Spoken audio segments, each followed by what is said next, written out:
Presentamos Trocha Abierta.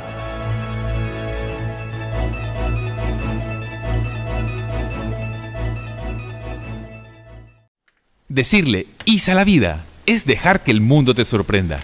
Como cuando Susana estaba terminando su videoreceta y en un descuido su perro de un salto se la comió. El video de este pequeño accidente se hizo viral y en su cuenta llegó a millones de personas. Cuando lo ves así, aprendes a reírte y disfrutar cada momento con la seguridad de decirle "is a la vida". Internacional de Seguros, regulado y supervisado por la Superintendencia de Seguros y Reaseguros de Panamá. Bienvenidos a todos los que me están sintonizando a través de KW Continente a nivel nacional e internacional en las redes sociales. Estamos hoy a jueves 18, sí. Jueves 18. Saludos para todos los que están en sintonía. Un abrazo. Feliz día. Igual. Y bueno, hoy iniciamos a postrimerías ya de terminar nuestras labores dentro de Trocha Abierta. Y vamos a comenzar con el programa. Vamos a comenzar. ¿Qué pasó tú? Nadie habló, te decía. Vamos a comenzar el programa, si me lo permite Agustín Sosa. El programa. Hoy tenemos aquí a el chino macaco Agustín Sosa Peñalba. Muy buenas tardes, amigos oyentes de Trocha Abierta y a través de KW Continente. Y una vez más, dándole gracias al Señor Todopoderoso, porque hoy lleno mis pulmones de aire, así como ustedes, amigos, aquí en el panel y nuestros amables oyentes y televidentes. Hoy tenemos invitado aquí que se nos ha desaparecido por buen tiempo a nuestro amigo Carlos Raúl Moreno, que se la pasa entre Panamá y las Miamis. Buenos días, estimados amigos. Gracias por las reiteradas invitaciones que me haces, Alfonso. Agustín y todo el equipo de tan escuchado programa Trocha Abierta, que es un programa legendario en los medios de comunicación de Panamá y en la radio sobre todo. Más de 60 años, más de 60 años. ¡Qué bendición! Sí. Bueno, yo creo que hoy hay muchas cosas que comentar, sobre todo por la intervención del bulto este que tenemos de presidente. Oye, yo sé que la gente te conoce, tú eres famoso, porque tú eres famoso, te conoce más a ti que al Papa, pero di tu nombre, ¿no? ¿Quién está hablando? Ya, bueno. Les habla Alfonso Castillero Ortiz, conde del Vigo. Ay.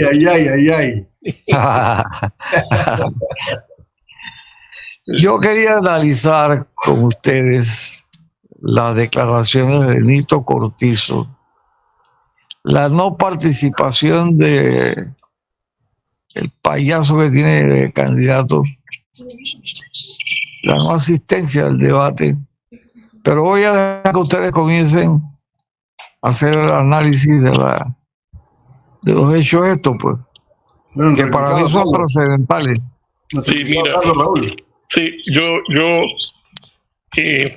en relación a las declaraciones del presidente Nito Cortizo sobre su posición en cuanto a la candidatura de José Raúl Mulino, siendo un poco el abogado del diablo, porque hay que serlo, a mí me parece altamente sospechoso que se produzca esta declaración a estas alturas. Primeramente porque me da la sensación de que estamos en presencia de un acto poncio-pilatesco de me lavo las manos. Pudiese ser, y pensando mal, y con el perdón de Nito, pudiese ser que si el caldo que se cocina ya se cocinó a nivel de la Corte Suprema de Justicia, esto es lo que se llama un golpe preventivo y por delante para poder decir en un momento dado, mire, yo di mi opinión y mi opinión era que se debía dejar participar a José Raúl Mulino, pero fíjate que la Corte Suprema es independiente la Corte Suprema decidió, en base a su independencia judicial que existe en Panamá, que todos sabemos qué es lo que hay detrás, ¿no?, de nuestro órgano judicial, pero internacionalmente y a nivel nacional puede decir: yo di una opinión y la Corte, en uso de su independencia, decidió en contra. Así que esa declaración me preocupa en parte, siendo abogado del diablo. Siendo abogado de Dios, bueno, a lo mejor vio la luz, a lo mejor quiere evitar responsabilidad que le vaya a caer, no sé, allá él y su conciencia, pero a mí me preocupa este tipo de declaración. En cuanto a la no participación del candidato del PRD, Gaby Carrizo, en el debate, básicamente una estrategia de campaña. Eso es para dar a entender que la polarización se está dando entre José Raúl Mulino y Gaby Carrizo. Es ponerse un poco a la altura de José Raúl Mulino, y tome en cuenta también, en parte es positivo para la candidatura de Mulino, porque al rechazar concurrir al debate, si no iba Mulino, está haciendo una declaración de que la estrategia de Mulino ha sido buena y efectiva. Eso en el subsuelo de esa actitud política está la ratificación de una estrategia exitosa. Y es que el panameño está cansado de tantos cuentos y tantas mentiras. 500,000 de empleos, cuando solamente hay como 150,000 desempleados ahorita mismo. Entonces ¿dónde vamos a sacar a 350,000 empleos más si nada más tenemos 150,000 desempleados? Cosas como esa, $5 van a pagarse de luz porque va a haber paneles solares en todas partes y todo va a ser. Eso es una irresponsabilidad y una demagogia que yo no sé quién se la puede creer. Está insultándonos en nuestra inteligencia con esa propuesta de candidato Lombana. Es un gran insulto. Eso está dirigido a las masas que no piensan, a las personas que no piensan. Y es un insulto más que a nosotros, que podemos ser clase media, insulto al pueblo, porque estás engañándolo. Estás diciéndole que ellos son unos tarugos, como se dice en España, que les puedes vender esa tesis de que van a pagar $5 de electricidad, cuando en ningún lugar del mundo eso ha sido posible con energía solar. Entonces, estos son los dos comentarios que yo tenía que hacer en los puntos que tú planteabas, Alfonso. Bueno, Mélito Rodríguez González Rodríguez, ya está ahí con nosotros. Buenos días, Mélito. Saludos a todos desde Chitré. Saludos. Sí, disculpe la tarde que estaba tratando de entrar, pero me cambiaron el app. Dice que ya no podía usar el app viejo y finalmente tuve que hacer una operación y borrar el viejo, usar el nuevo y aquí estamos, ¿no? ¿Qué opinas tú, Mélito? Sí, voy para allá. Yo te di ayer las declaraciones, te di la opinión de la declaración de Cortizo, ¿no? Y Cortizo aquí yo he señalado que a mí me recuerda, y yo le dije, prácticamente se lo dediqué a él, una glosa o una frase de Tres Patines que le dijo al juez, ¿no? Al señor juez, dice: la historia, cosa sagrada, contiene miles de nombres de tantos y tantos hombres de una vida inmaculada. Es la gloria deparada para el ser privilegiado. Pero yo que he reparado en tu manera de fingir, jamás podré repetir que Nito es un hombre honrado, ¿no? O sea, definitivamente, yo te dije, yo no le creo. A Nito no le creo por ni los buenos días. Y me parece que, así como ha dicho, ¿verdad?, el compañero Carlos Raúl, se está anticipando a lo que pudiera ser otra situación como la que ya ha vivido, donde le van a caer a piñazo. Pero vuelvo y digo lo mismo, ¿no? Para mí hay que esperar el posible fallo, que inicialmente yo con muchos abogados decía que yo no le veía la más mínima oportunidad a la Corte poder declarar eso inconstitucional, como lo dijo ya el Procurador General de la Nación.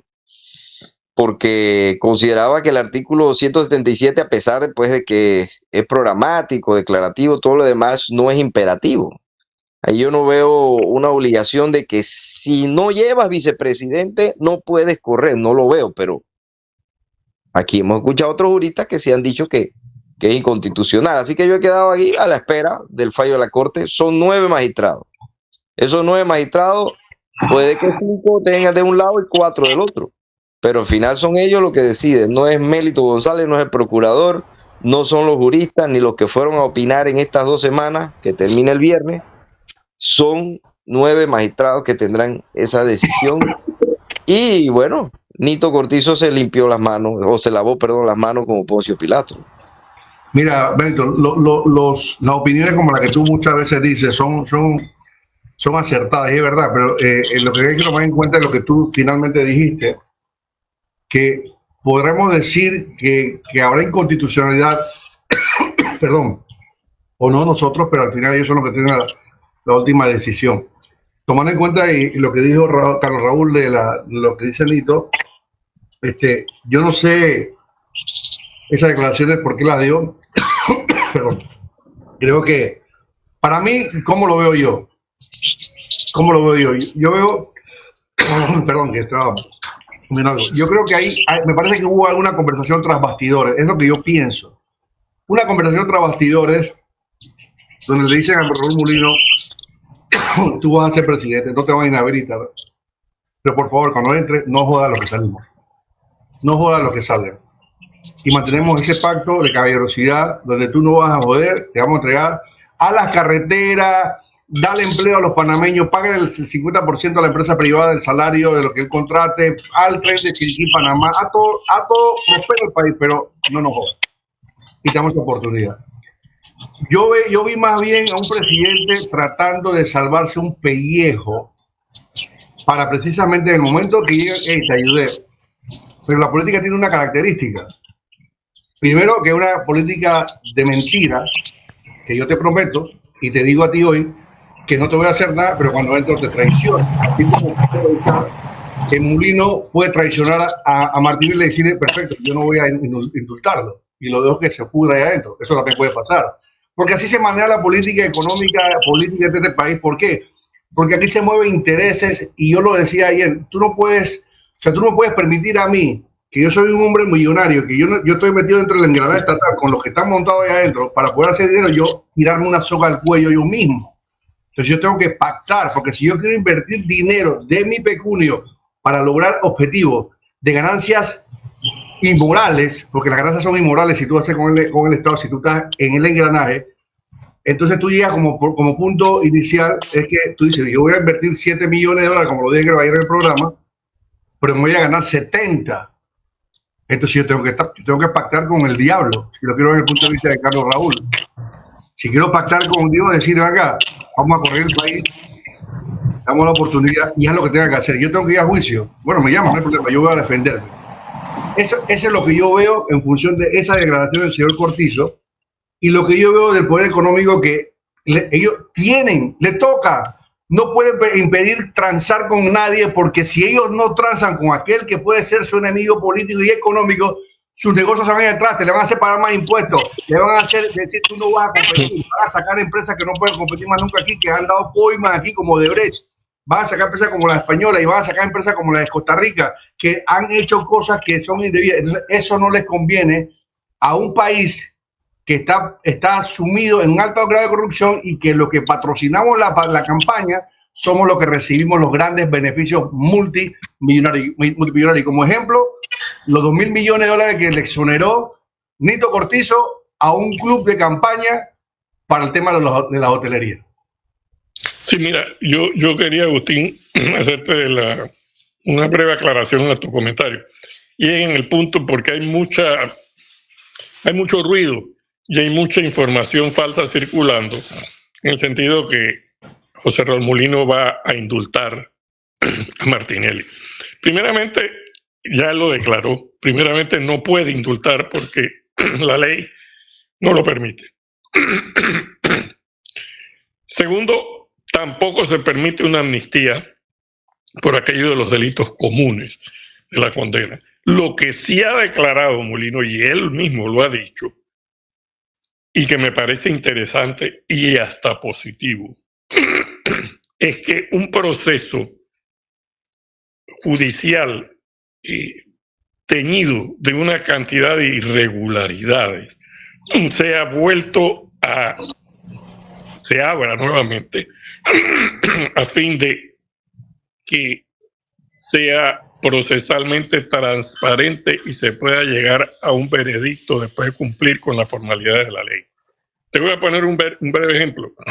Ese caso de New Business involucra unos bancos que deben hacer las debidas diligencias en toda la parte financiera de la transacción y realmente no pagaron ninguna consecuencia en relación al famoso lavado de dinero por el que se condena al expresidente Martinelli. Es un pequeño ejemplo de cosas incoherentes en ese proceso. La otra es cómo es posible que tú estés siendo juzgado en base a información que dan testigos protegidos y tú no puedas en defensa tuya contrainterrogar a estos testigos protegidos. Yo creo que esas son dos las que puedo señalar ahorita mismo. Yo creo que hay una cantidad, y no se diga en las apelaciones del recurso de casación, donde separaron a otros acusados para poder considerar la casación solamente para el caso Martinelli, cosa que no había tenido precedente antes en la Corte. Y como esas pequeñas cantidades de asuntos procesales que dejan dudas sobre la transparencia formal de ese proceso. Ahí es donde Molino puede intervenir y hacer público realmente un proceso para que la gente vea en acción un órgano judicial depurado y pueda llegar a una conclusión. Pero cabe una pregunta, Carlos Lauro, lo que estás diciendo, me cabe una pregunta para ti.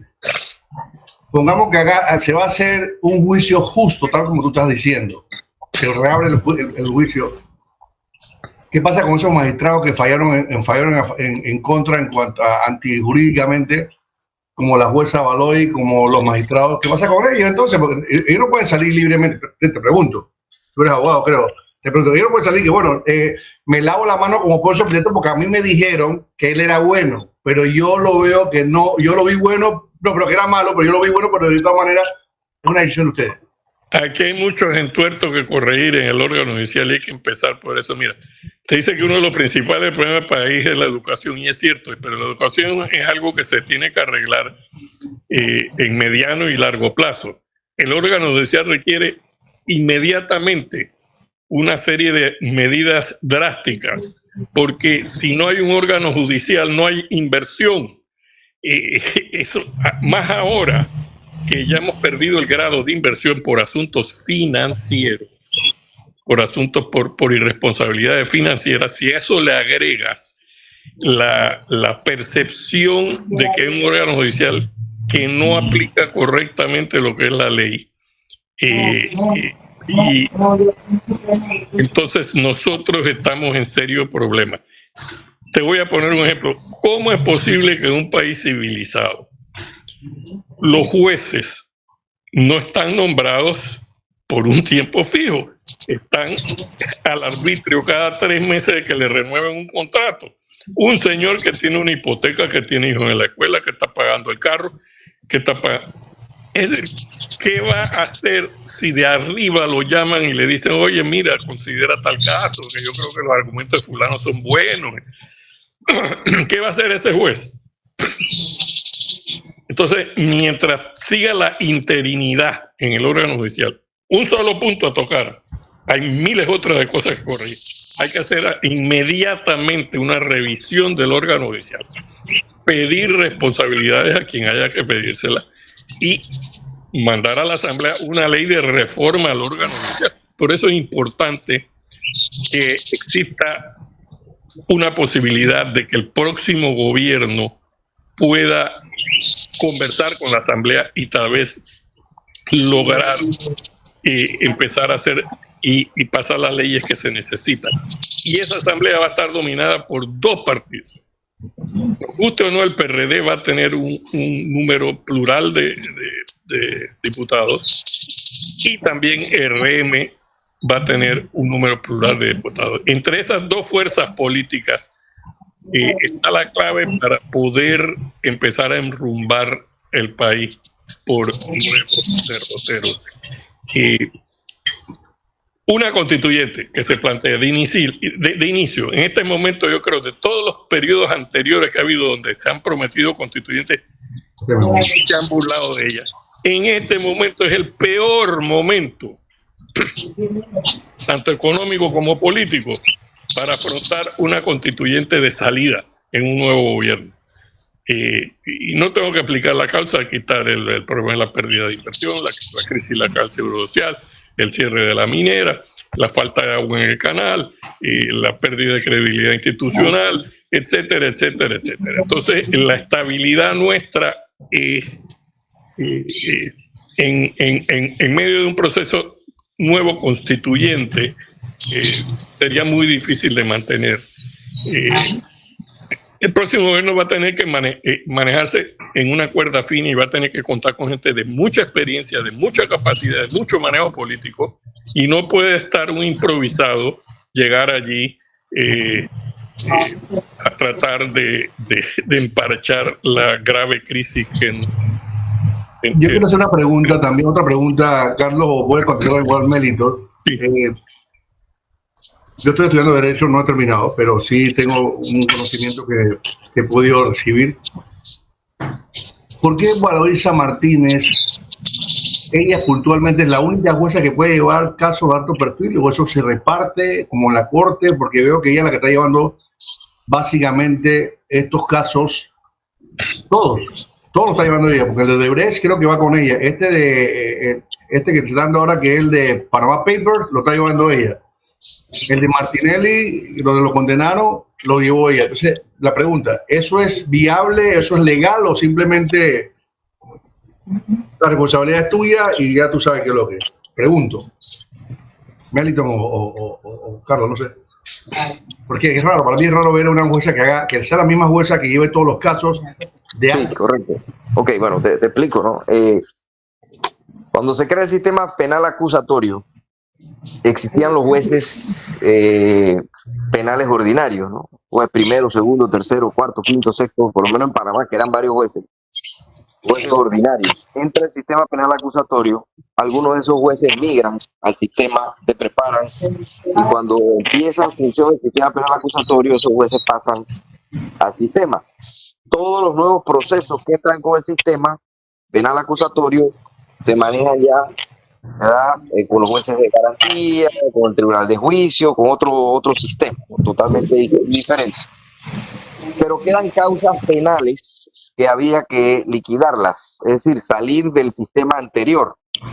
Esas causas penales quedaron originalmente entre algunos jueces. En Panamá, no recuerdo, pero quedaron como 3 o 4 jueces que eran los que ventilaban o ventilaron en su momento esas causas penales. Cuando ya disminuyó el volumen de causas penales, finalmente se estableció que quien vería, creo que es el juzgado sexto penal, pasó a ser entonces el juzgado final que se dedicaría a todas las causas penales que quedaban, y por eso quedaba Valoisa Martínez como jueza, en ese creo que era sexta penal, como la encargada de todo lo que quedó. Así que ya lo que por lo menos del momento en que inició el proceso, el sistema penal hacia atrás, todo lo que quedó pendiente lo tiene que ver Valoisa Martínez. Me parece que es así como se produjo. Acá nosotros también, yo litigo más acá en Herrera, ¿no? Herrera, Los Santos y Coclé y Veragua. Acá quedaron también un juzgado. Generalmente aquí no había tantos jueces, era un juez, el juez segundo, en Herrera, el juez segundo del penal en Los Santos. Y ellos quedaron como jueces liquidadores hasta que terminó la última causa, que se juzgó, se llegó a su final y se acabó. Por eso es que a ella le corresponde, ¿no?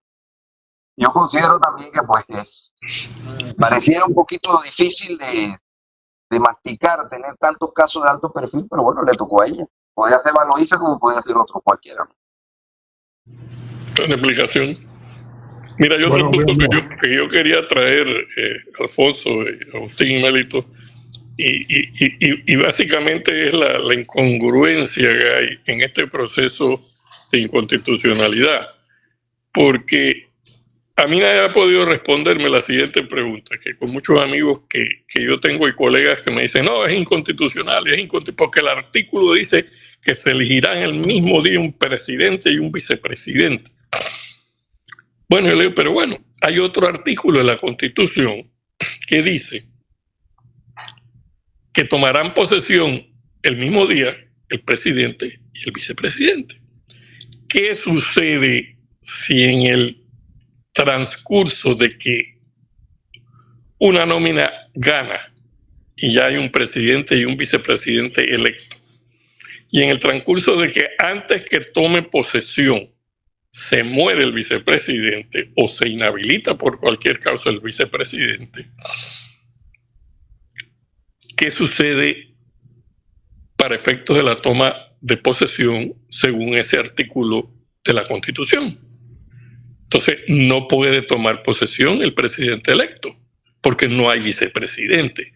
Y en ese caso no puede sustituirlo un ministro como dispone la Constitución, porque todavía no hay ningún ministro nombrado, porque todavía el presidente no ha asumido. Entonces, ¿qué quiero dar a entender con este comentario? Que básicamente uno no puede tomar la Constitución ni ninguna ley como caso cerrado. El ser humano y el legislador legisla contemplando todas las posibilidades que puede prever para regular situaciones jurídicas con el objeto final de mantener la paz y la convivencia de los ciudadanos en un Estado. Pero siempre quedan por fuera situaciones no contempladas ni dentro de la Constitución, ni dentro de la ley, ni dentro de los reglamentos. ¿Qué se hace con eso? El derecho es sabio, el derecho tiene toda una serie de regulaciones de interpretación para poder suplir y llenar esos vacíos. Si no se diera esto, no existiera la analogía, por ejemplo, para poder llenar esos vacíos que se contemplan. Uno no puede tomar en abstracto un artículo de la Constitución sin ubicarlo dentro del contexto general de toda la Constitución, de todas las leyes electorales, de todos los reglamentos y toda la legislación de un país. Mira, Carlos, yo nunca había escuchado esa parte que tú acabas de decir, y cuando estaba desarrollando el punto de decir que él puede hacerlo en el transcurso de ganar y llegar el 1 de julio, y lo logré entender, y de verdad que ese vacío puede ser interpretativo, sí, y que la Corte puede, incluso en ese sentido, sí, porque hay un vacío, es decir, ok, él gana, él tiene, entonces, desde el 5 de mayo al 1 de julio, él tiene que nombrar un vicepresidente y que lo avale el tribunal. Tiene sentido porque realmente no le encuentro otra salida más allá, porque hay que tomar en consideración algo, que es lo que yo veo. Los que están a favor es porque tienen un propósito por estar a favor. No solamente el hecho de interpretar la Constitución, sino que tienen a favor al candidato. Y los que están en contra son también personas que tienen cierto favoritismo hacia cierta negatividad hacia el candidato. Y hay unos otros que tratan de ser ni allá ni acá, pero en el punto de balance y dice, bueno, es necesario o no es necesario, pero entonces ese punto es muy bueno y yo creo que es bueno que la audiencia lo esté escuchando porque ese vacío que está ahí, porque eso se debe cumplir al momento que él tome posesión, como tú dices, ¿no? Como dice la ley, no antes. Entonces ese movimiento debió haberlo incluso hecho el mismo tribunal, por eso que Gamboa decía, y yo me apalanco con eso, de que esta decisión del tribunal que hizo con relación a la inhabilitación de Martinelli y habilitar a Mulino, lo hizo premeditadamente. Sí, ¿no? Ahí el problema viene originariamente del Tribunal Electoral, porque siguiendo en el argumento que te planteaba, ¿qué puede hacer entonces una corte? Se demanda la inconstitucionalidad de la elección ya de un presidente electo, porque se murió el vicepresidente y no hay vicepresidente para tomar posesión de acuerdo al otro artículo de la Constitución. Entonces, la Corte está en el mismo predicamento, estaría en el mismo predicamento que está en este momento. Entonces, ¿qué va a declarar la elección inconstitucional? Porque no puede tomar posesión un vicepresidente. Esa es una pregunta que yo repetitivamente se la hago a muchos colegas. No, pues tiene sentido porque también puede pasar lo siguiente. Y muere el presidente, muere también. Exacto, puede morir el presidente o pueden morir los dos antes.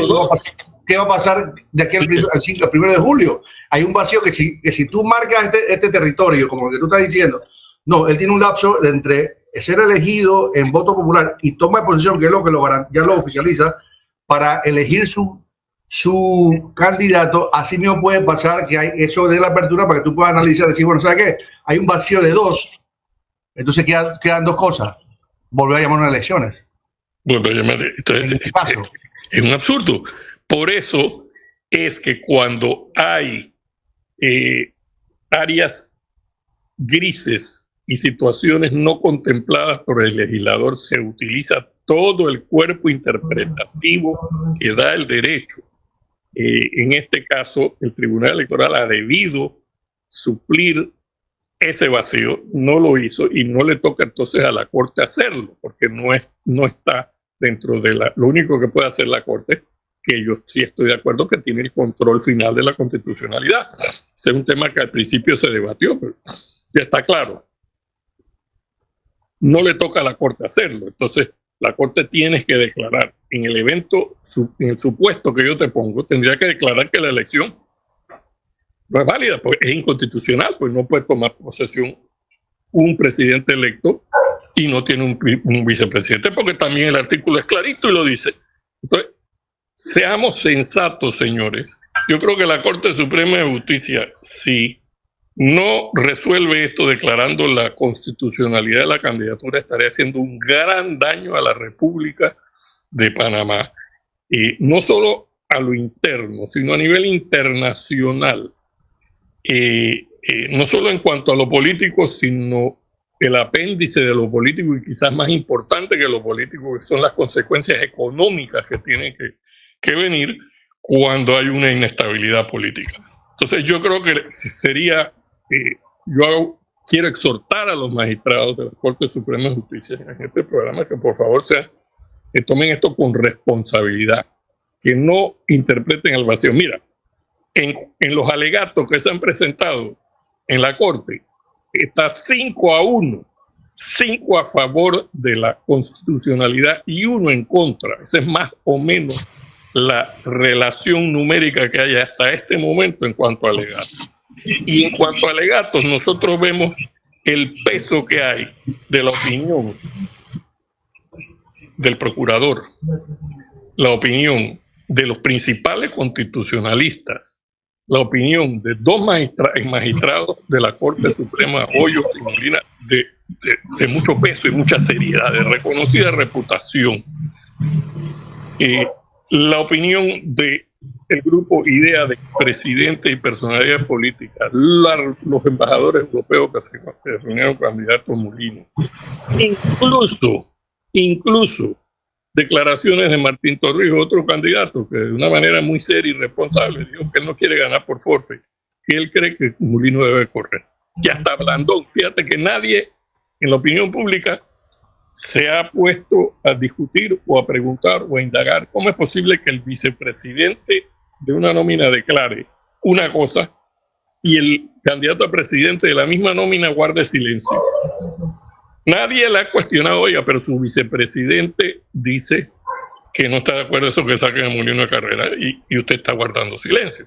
Entonces ahí tienes otro. Melitón Arrocho, otro candidato a presidente muy serio y responsable, han declarado que esto no tiene ni pies ni cabeza. Entonces yo no veo cómo la Corte se va a echar la soga al cuello para crear, ahondar en este serio problema que le vendría a la República de no, a tan poco tiempo de una elección, inhabilitar al candidato que marca primero en las encuestas. Pero lo que pasó aquí, y perdona que me extienda,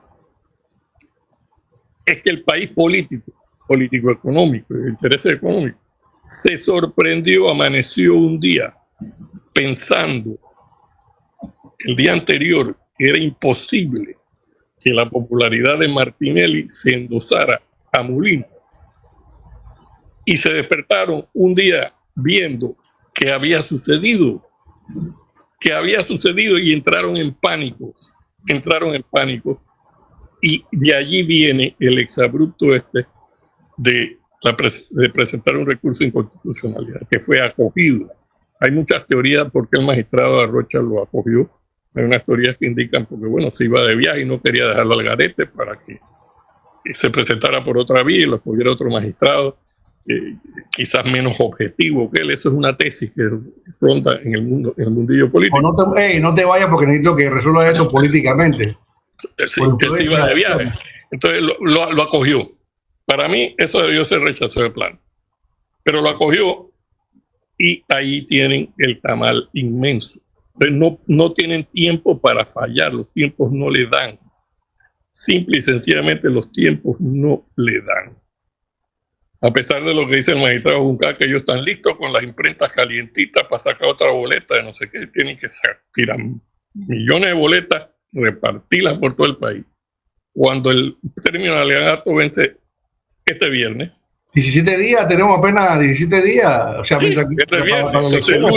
mientras que la Corte asuma entonces todos los alegatos, analicen los alegatos y todo lo que tenga que hacer, llegaremos al 5 de mayo y sigue siendo candidato. ¿Qué van a decir? El 5 de mayo a las 4 de la tarde van a decir, él no es candidato. Incluso si se declaran en sesión permanente, ponte tú, por lo menos tienen que guardar a la apariencia de revisar 60 alegatos, 50 a favor y 10 en contra. Tienen que guardar cierta apariencia. Digo yo, ¿no? Digo yo. Porque en este país que ha habido hasta 2 presidentes simultáneos, en la época de Jeptabet Duncan y Adolfo de la Guardia, donde hubieron 2 presidentes. Aquí se ha visto de todo. Y yo creo que por más celeridad que quieran imprimirle a ese fallo, la Corte va a estar fallando unos días antes, por más celeridad. Lo correcto sería fallar en contra o dejar que corra el término y que la elección siga adelante. Y ellos se quedan dándole vuelta a todos esos alegatos. No, yo creo Carlos, Raúl, que los magistrados, a pesar de que hay una advertencia de inconstitucionalidad con relación a lo de Mulino, yo creo que ellos tienen jurisprudencia para decir, pero espérate, eso está cambiando ya, pero nosotros podemos hacer que el señor presidente, como tú bien lo has dicho, si llega a ganar el señor Mulino, bueno, él tiene un término del 5 de mayo al 1 de julio a presentar su candidato y lo vamos a avalar. Porque eso le corresponde es al tribunal 100%. ¿no? Así es. El tribunal podría, esa sería una salida, claro, muy interesante, podría ser una salida. Y entonces permitir todo y que, bueno, si quiere fallar, porque si quieren fallar por ese es más, ellos pueden hacerlo ya si quieren, si ellos tienen todo el derecho constitucional de hacer los movimientos e interpretación de la elección. Es decir, ¿sabe qué, señores? De aquí para adelante, el señor Mulino, si llega a ganar, él tiene para poner su vicepresidente y lo vamos a avalar porque somos los que leemos, lo que tenemos la lectura de la ley de elecciones populares, porque somos el tribunal. Y la otra opción que tendría el presidente electo en ese momento sería esperar a tomar posesión, que vendría otra vez otra demanda de inconstitucionalidad en la toma de posesión, ¿no? Lo más probable, porque los que no vayan a querer que asuman se van a agarrar de ese argumento, pero el tribunal puede hacerlo, o una vez tome posesión nombra un ministro, como dice la Constitución, en ausencia de un vicepresidente. Es un problema que se puede resolver dentro del ordenamiento jurídico sin bien interpretado, a la luz de que hay un vacío enorme en la Constitución que habrá que llenar en un futuro, y no crear este problema inmenso político y económico para el país en medio de una crisis económica ya que se nos viene encima. Mira, me pongo a pensar ahora, estoy trayendo a mi mente el artículo que habla de la Constitución sobre el asunto de que el momento de la toma de posesión toman ambos posesión el presidente y vicepresidente. Dice así, si no me falla mi memoria. Sí, correcto.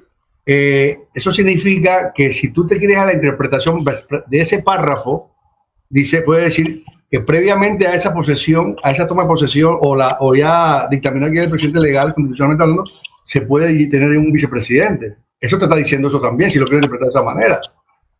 Y yo puedo tener, previamente a ese acto, yo puedo lograr hacer eso de acuerdo a lo que acabo de decir del Tribunal Electoral, que tiene toda la posibilidad de hacerlo y decidirlo, porque así se lo dijo Nito, bien o mal lo dijo. Usted tiene el sartén por el mango, usted solo que tiene que decidir las cosas, no la Corte. Y me parece que eso es viable que se pueda hacer. No sé, me dio a hablar.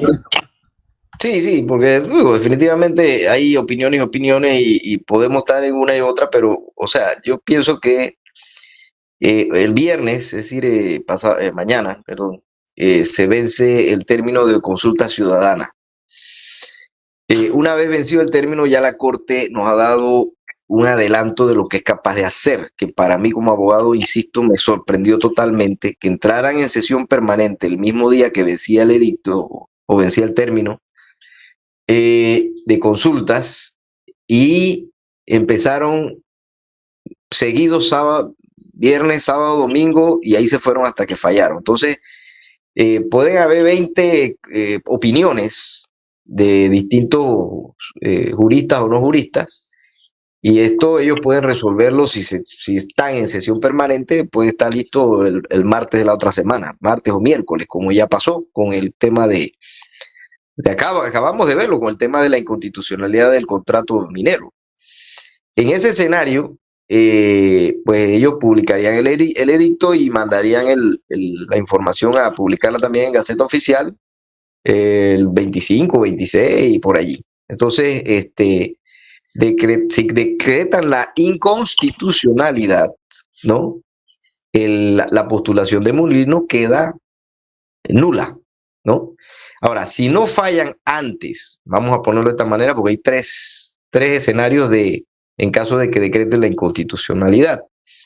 Se pueden dar las elecciones y si proclaman, porque después de la elección viene la proclamación, y la proclamación oficial, no es la llamada telefónica, no.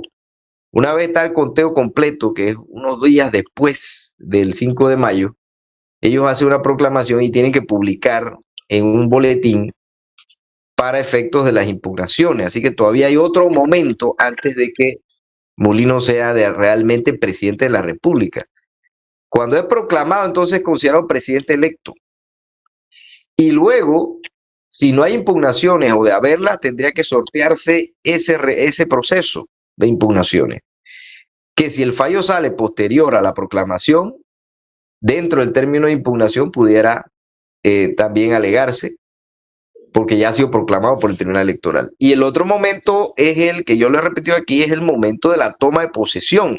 El presidente o el funcionario público requiere tomar posesión del cargo. De no tomar posesión del cargo, se entiende que no puede entrar en funciones, por lo tanto puede ser presidente electo y proclamado, pero no presidente de la República.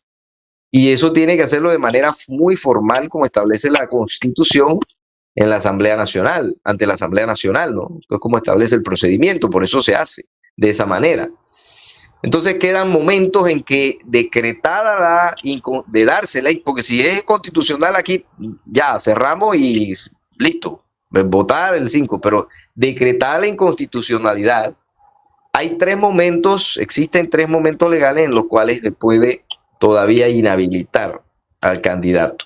Una pregunta, Marcelo, que estás hablando, una pregunta te hago, porque estoy pensando, de acuerdo a lo que se presentó a la Corte, que era inconstitucional la postulación de Mulino por el efecto de que no tiene un vicepresidente, si ellos fallaran en ese sentido muy puntual y no la interpretación, como está hablando Carlos Larón en su momento, eso puede traer otro vicio, porque tú, si establece claramente, te estoy preguntando a ti, Melito, si la normativa establece que el tribunal tiene la potestad de interpretación y hacer todos los movimientos necesarios para que hayan elecciones libres, tranquilas, transparentes y todo lo demás, Si ellos fallan de esa manera, entonces se puede violentar algo más, porque entonces le están quitando el crédito al tribunal para decir, espérate, estamos de acuerdo, pero yo tengo ese tiempo que yo puedo llamar, porque yo soy el ente regulador de las elecciones para decir, sí, estamos de acuerdo. Él no puede, por efecto, pero yo le puedo dar la potestad en este momento, antes del 5 de mayo, que él nombra un vicepresidente. Entonces, ¿cómo quedaría eso? Si eso llega a pasar. Entonces, hay que mandar otro vicio de inconstitucionalidad, porque están metiendo en actos que no le corresponden al tribunal, a la Corte Suprema de Justicia, que le corresponden al tribunal. Entonces, ahí voy a mover un vicio político y no jurídico. Mira, sí, pero, perdón, Melito, mira, yo lo que quería decir es una cosita. Toda esta esgrima jurídica que estamos haciendo, Agustín, Melito, y en el programa, toda esta es una esgrima jurídica, un ejercicio intelectual, que realmente el mensaje que debemos dejarle es que al oyente es que el pueblo panameño tiene el derecho de escoger a quien quiera en este momento como su presidente de la República. No podemos repetir lo que se hizo en Guatemala o se está haciendo en Venezuela, porque yo estoy seguro que en Venezuela la constitución, si vamos a las leyes electorales y todo está amañado, y es perfectamente legal y legítimo lo que están haciendo, igual que lo hicieron en Guatemala.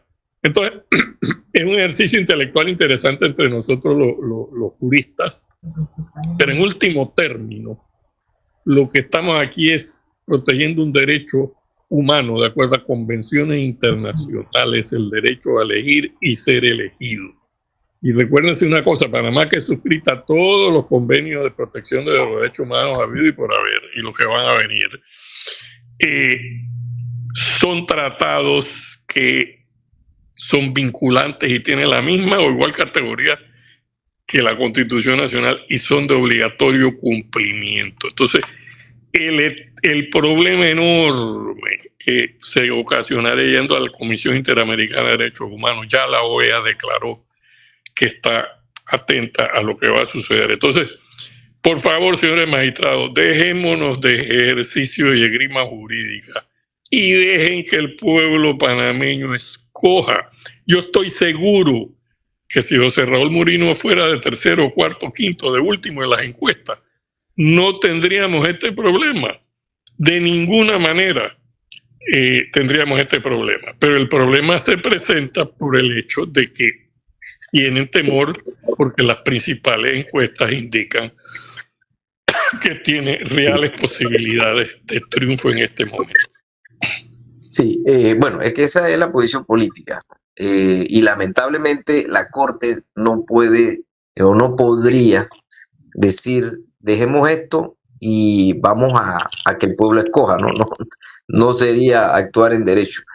Ella tendría la Corte que entrar a verificar si hay o no violación a la Carta Magna, a la Constitución Nacional, a la Constitución de la República de Panamá. Ese es el punto. El Tribunal Electoral tiene sus atribuciones también constitucionales, es decir, la Constitución le establece atribuciones y se establece que contra los fallos del Tribunal Electoral solamente cabe la demanda de inconstitucionalidad.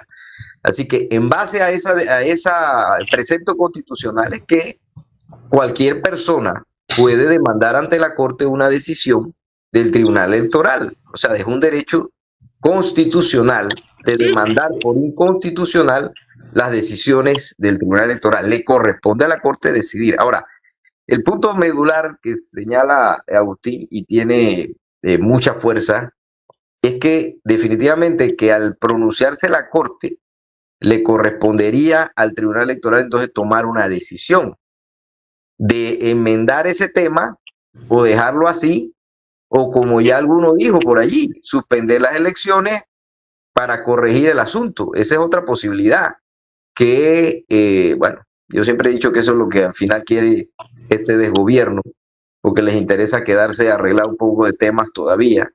Entonces, pudiera darse, digamos que el fallo lo dicten martes o miércoles, se notifica 5 días.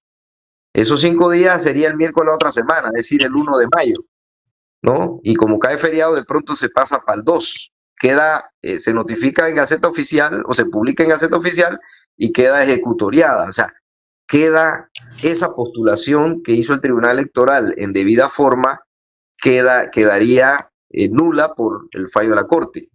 De manera que le correspondería al Tribunal Electoral decir, bueno, tomar entonces sí una decisión política, porque las elecciones son políticas, y decir, bueno, aquí hay un candidato o aquí hay una fuerza electoral representada en dos partidos que son RM y Realizando Metas y Alianza, que queda desprotegida con el fallo de la Corte. ¿Qué voy a hacer yo ante esa situación? Ellos propusieron un candidato y por no llevar vicepresidente o por las razones que sea, porque no es una sola que se ha esgrimido aquí, razones he visto muchísimas, inclusive lo dijo Carlos Bolívar Pedrechi, que no violaba una sino varias, así que no sé realmente, pues no he visto la demanda de inconstitucionalidad, pero de darse el tribunal puede hacer, bueno, pues, señores, aquí queda un 30% que las encuestas dicen que querían a este candidato. Entonces vamos a tomar una decisión, digamos, hasta salomónica y ver qué vamos a hacer. O suspendemos las elecciones o le llamamos al hombre para que vaya con un vicepresidente. Eso lo puede hacer tribunales, ¿cierto? Mira, aquí tengo la Constitución, no sé si la ven aquí, la Constitución, acabo de buscar el artículo 142 sobre el capítulo 3 del Tribunal Electoral. Dice, con el objeto de garantizar la libertad, escuchen la palabra garantizar la libertad, honradez y eficacia del sufragio popular, se establece un tribunal autónomo e independiente, denominado Tribunal Electoral, al que se le reconoce personería jurídica, patrimonio propio y derecho administrativo de administrarlo. Este tribunal interpretará y aplicará privativamente la ley electoral. Privativamente. Esa palabra tiene fuerza ahí. Y dice, dirigirá, vigilará y fiscalizará la inscripción de hechos vitales de funciones, naturalizaciones y demás hechos y actos jurídicos relacionados con el estado civil de las personas a la expedición de las... Bueno, o sea, aquí estamos hablando que sí, la Corte puede fallar sobre algo que le dice la Constitución, sobre que él tiene que llegar tiene que tomar posesión. Todavía no ha llegado, pero puede llegar. Oye, falta un minuto y quiero aprovecharlo de que para mí las declaraciones de Nito Cortizo, una puede ser que está previendo que esto se le va a alborotar tal como se alborotó con la minera. Más del 80 o 90% de los juristas han dicho todo lo contrario, de que esto es constitucional, que aquí no se está violentando absolutamente nada. Y las declaraciones que dio Nito, digo, no lo dio un ministro, lo dio el presidente de la República, que concuerda, como te dije yo, con la mayoría. Si esto se da, ten la plena seguridad que aquí va a haber un caos y la gente no se va a aguantar el tecle del capricho de chiquillo Babieco que tiene como candidato. Bueno, tenemos que despedirnos, lamentablemente el tiempo se nos ha ido. Nos veremos mañana si la voluntad de Dios se lo quiere en compañía de Carlos Raúl Moreno, Agustín Sosa Peñalba, Mérito González Rodríguez y este servidor Alfonso Castillo Ortiz, Conde del Vigo. Hasta mañana, si Dios lo permite. Hasta mañana. Decirle is a la vida es dejar que el mundo te sorprenda. Como cuando Carlos iba a la montaña con su grupo de amigos y se le flateó la llanta. Y mientras esperaban la ayuda, encontraron una cascada escondida que hoy es uno de sus destinos favoritos. En los imprevistos también puedes encontrar cosas maravillosas que te cambian y motivan a seguir diciéndole is a la vida. Internacional de Seguros. Regulado y supervisado por la Superintendencia de Seguros y Reaseguros de Panamá.